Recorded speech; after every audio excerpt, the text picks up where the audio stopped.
capital, sino en todo el Perú. Muy bien, continuamos con más información. Nos toca desarrollar ya la primera conversación de esta mañana. Estamos acompañadas de la doctora Rebeca Arias. Ella es coordinadora residente de las Naciones Unidas en nuestro país, y es que dentro de poco, en breve, el día de mañana, se va a presentar pues el balance de este tercer informe nacional de los objetivos del milenio. Doctora Arias, buenos días. Gracias por acompañarnos. Y en principio, si bien es cierto, mañana se va a dar la información precisa, podríamos saber un adelanto de cómo van el cumplimiento de las metas que se han trazado para nuestro país. Bueno, buenos días, gracias por invitarnos. Como siempre es un gusto estar con ustedes. Gracias. Efectivamente, el día de mañana se presenta el tercer informe nacional de cumplimiento de los Objetivos de Desarrollo del Milenio. El primer informe se presentó en el año 2004, el segundo en el año 2009 y este es el último que estamos presentando antes del año 2015. Y bueno, este informe da cuenta de los avances que ha logrado Perú con respecto al cumplimiento de los Objetivos de Desarrollo del Milenio, ahora que estamos ya muy cerca, ¿verdad? Estamos a menos de 2 años, o sea, del año 2015, para que se cumplan los objetivos. Haciendo un balance general, podemos decir que Perú está en un excelente camino para alcanzar los Objetivos de Desarrollo del Milenio. Ya algunas metas se han cumplido, ¿verdad? Como por ejemplo el de reducir el tema de la pobreza extrema, incluso el tema de hambre en la población peruana. Sí, efectivamente la pobreza extrema se ha reducido a 6%, ya esa meta se cumplió.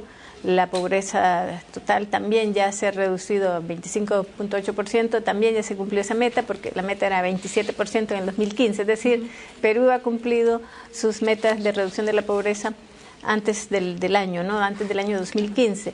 También se ha logrado eliminar la brecha de género en la educación en todos los niveles, ¿verdad? Primaria, secundaria, terciaria, incluso universitaria. Y también se ha reducido la mortalidad infantil, ya se cumplió esa meta. De hecho, es una de las metas que se presentan como de los 5 logros de las mejores a nivel mundial. Sí, ese es un logro importante para Perú. Y también la reducción de la desnutrición crónica infantil. Se ha reducido, se ha logrado la meta, llegamos a 18%. Ahora, sí. Yo quisiera detenerme un poquito con algunos indicadores vinculados a la pobreza y pobreza extrema. Sí. Porque si bien es cierto, nuestro promedio a nivel nacional ya alcanzó la meta propuesta, sin embargo, hay todavía 5 regiones al menos de nuestro país que están con un 50% al menos como índice de pobreza, sí, como son Apurímac, Huancavelica, Ayacucho, Cajamarca y Huánuco. Sí. ¿Qué se tiene que hacer? ¿Qué deberíamos hacer o tratar de promover en estos 2 últimos años para disminuir también la brecha de pobreza en estas zonas, en estas regiones de nuestro país? Bueno, sí, me parece muy importante que haya tocado este punto, porque precisamente esa iba a ser la segunda parte de mi intervención, que si bien es cierto, los objetivos del milenio y varias de las metas ya se han logrado como promedios nacionales, ¿verdad? Sabemos que Perú es una sociedad muy desigual y por eso es que hay regiones del país que muestran índices de pobreza mucho más altos del promedio nacional, ¿verdad? Y ahí tenemos estos 5 departamentos o regiones que tienen índices de pobreza por encima del 50%.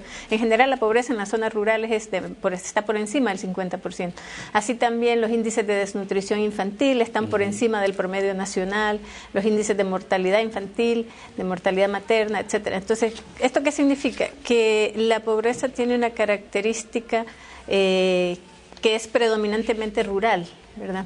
Se concentra mucho en las zonas rurales y tenemos que decir que las desigualdades que tienen que ver con el hecho de vivir en zonas urbanas o rurales también tiene que ver con el hecho de pertenecer a una etnia. Por ejemplo, las poblaciones de origen aymara o quechua o amazónica son las que tienen índices de pobreza más altos que el resto de la población.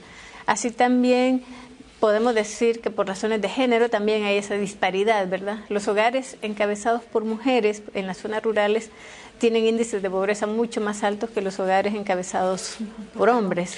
Y esto se da probablemente por la accesibilidad a trabajo, a empleo de mayor, podríamos decir, que le genere mayores oportunidades. ¿Las mujeres todavía siguen siendo replegadas en estas zonas de nuestro país? Bueno, en general tendríamos, es importante mencionar que uno de los aspectos clave para reducir la pobreza ha sido el crecimiento económico, ¿verdad? Es muy importante mencionarlo, y la generación de empleo. Sin embargo, la generación de empleo digno, decente para todos, es decir, un empleo que le permite a las personas tener condiciones de vida adecuadas, no ha sido suficiente, ¿verdad? Es decir, porque tenemos una coexistencia de dos sectores, digamos. El sector productivo es muy heterogéneo. Hay un sector productivo muy altamente productivo, con la productividad muy alta, pero el sector de baja productividad es ahí donde se concentra la mayor parte del empleo, ¿no? Y esto se da mucho en las zonas rurales, en el sector agrícola. Entonces, también tiene que ver la dispersión geográfica, ¿verdad? Las poblaciones en las zonas rurales, hay mucha dispersión geográfica y es más difícil también llevar los servicios, ¿no? La accesibilidad a los servicios de salud, de agua y saneamiento, de educación, se vuelve más difícil. Entonces, lo que se requiere son, y ya esto se ha venido trabajando, ¿no? El gobierno, como digo, parte del éxito en la reducción de la pobreza tiene que ver, por un lado, el crecimiento económico, la mayor inversión en el área social, es decir, el aumento del gasto social, y también los programas de transferencia, y subsidios, los programas focalizados, ¿verdad? Ha habido una mejor focalización de los programas y eso ha contribuido a reducir la pobreza. Entonces, lo que se requiere es mayor énfasis en la focalización, en llegar a estas poblaciones que no se han beneficiado todavía, digamos, del crecimiento económico, del que se han beneficiado otras poblaciones u otras regiones, ¿no? Ahora, de lo que se habla, y me gustaría regresar un poco en el tema de esta meta de eliminar pues la desigualdad por el tema de género entre varón y mujer. Algo que llamaba la atención muchísimo era el tema de esta proporción incluso de los escaños que eran ocupados por las mujeres a nivel del Congreso de la República. Si bien es cierto, en el año 2006 se logró triplicar la cifra de representación nacional por el género femenino, casi se alcanzó un 30%, en el año 2011 hubo una disminución. ¿A qué se debe esto? Si es que es uno de los objetivos también alcanzar esta igualdad, también en la política. Sí, efectivamente la igualdad de género hay que alcanzarla no solamente en el ámbito económico, social. Ya en el ámbito económico hemos visto con los datos, ¿no?, que hay una discriminación, es decir, las mujeres en promedio ganan el 30% menos que los hombres, ¿verdad?, que sus pares varones con iguales capacidades, digamos, y experiencia. Entonces, ahí hay una disparidad que hay que eliminar. En lo que se refiere a la participación política también, ¿verdad? Hay barreras, ¿no?, a la participación. En algunos casos pueden ser barreras, vamos a decir, más evidentes y en otras no tan evidentes, ¿verdad? Por ejemplo, ahora se está planteando esta reforma de lograr la alternancia de género, ¿verdad?, para mejorar la participación de las mujeres, que nosotros creemos que sería importante, ¿verdad?, para mejorar y lograr una mayor participación de las mujeres en la política.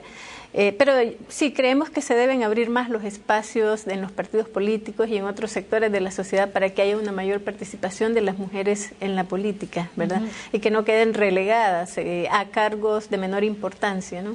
Ahora, lo importante, claro, es recoger pues la opinión de los distintos sectores, tal y como se realizó pues en los años 2012, 2013, en este proceso nacional de consultas, en donde ustedes no solamente pues recogieron que las principales preocupaciones de los peruanos iban en el tenor de satisfacer las necesidades básicas, como de repente el tema de el agua, el desagüe, la alimentación, la pobreza, sino que también ya hay un interés cada vez creciente en los temas de protección al medio ambiente, mejorar la calidad del gobierno, la calidad de los gobernantes, acabar incluso con la inseguridad creada por la violencia de género y hasta por temas de corrupción, lo cual es bueno porque es que el poblador está pensando, o la población está pensando cada vez más qué cosa nos afecta como democracia, como sociedad. Así es. Bueno, me agrada mucho que haya tocado este tema porque precisamente esto es parte de los resultados de una consulta nacional que se hizo a principios de este año y finales del año pasado sobre qué tipo de sociedad queremos a futuro para los próximos 25, 30 años, ¿no? Claro. Y se consultaron peruanos a todos los niveles, nivel rural, urbano, regiones, en la capital, sectores de sociedad civil, academia, etcétera, ¿no? Entonces, ahí se plantea que, a la población le preocupa mucho la educación, en particular la calidad de la educación. Y tengo que decir que con respecto a los objetivos del milenio, si bien estamos muy cerca de alcanzar la educación primaria universal, el gran desafío es la educación, la calidad de la educación. y el acceso a la educación de las poblaciones que mencionaba antes, como las poblaciones indígenas, las poblaciones de la selva y de la sierra. Las más vulnerables. Yo quisiera un breve comentario sobre el nivel de niños o el desarrollo infantil, la seguridad también para los menores, si es que hemos tenido avances en ello. Sí, efectivamente, han habido avances, como mencioné antes, con respecto a la reducción de la desnutrición crónica infantil, y también se ha reducido la mortalidad infantil. Pero como volvemos al tema de las desigualdades, la niñez en las zonas rurales y en las zonas de la sierra y de la selva sí tienen índices de desnutrición mucho más altos que el promedio nacional. Entonces ahí hay que centrar todos los esfuerzos. Ahí tenemos que centrar más los esfuerzos. Pero volviendo al tema de la visión de desarrollo para los próximos 30 años, los peruanos dicen, bueno, queremos acceso a la educación, pero educación de calidad. Queremos también servicios de salud, mejores servicios de salud y acceso a servicios de salud, pero con calidad, ¿verdad?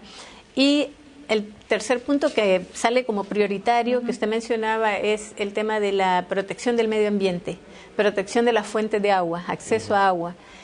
Y los temas que a veces no se mencionan mucho, como la lucha contra la corrupción, la mejora de las instituciones, ¿verdad? Es decir, el fortalecimiento de la institucionalidad, que es clave. Y ese es un punto importante para mejorar las condiciones de vida de la población en las zonas rurales. Ahí quiero mencionar que ha mejorado mucho, por ejemplo, la implementación de la gestión basada en resultados, los presupuestos por resultados. Con esto se ha mejorado bastante la ejecución de los programas que benefician a la población más pobre, pero se necesita hacer más esfuerzo, ¿verdad? Porque todavía tenemos debilidades. Hay realmente un tremendo esfuerzo que se tiene que hacer para construir una gobernabilidad y con la participación de los peruanos construir esta gobernanza que todos queremos que sea mucho más participativa.